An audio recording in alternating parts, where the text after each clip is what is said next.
Can we talk Barnstormer backstory for a sec? Cause the history of this ride is pretty interesting. Originally, this area was called Grandma Duck's Petting Farm, and it was inside Mickey's Birthday Land. It's no longer there, of course. Mickey's Birthday Land was renamed Mickey's Starland in 1990. The star attraction here was Minnie Moo.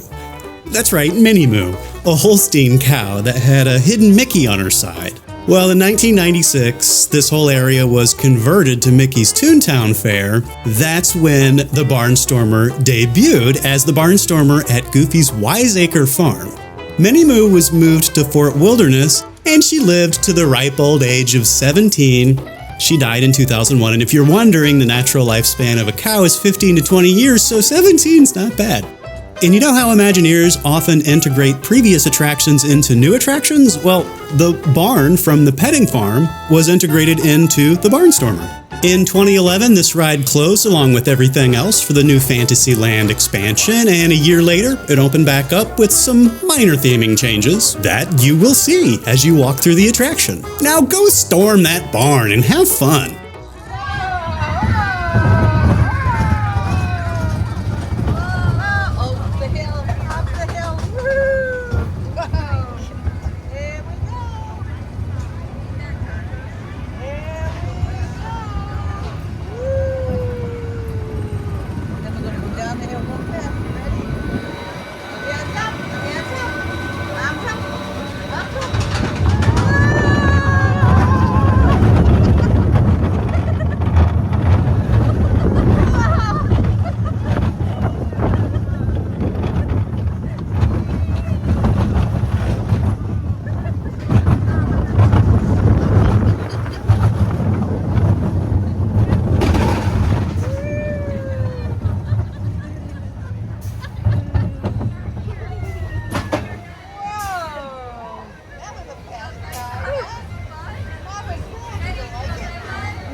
Thank you.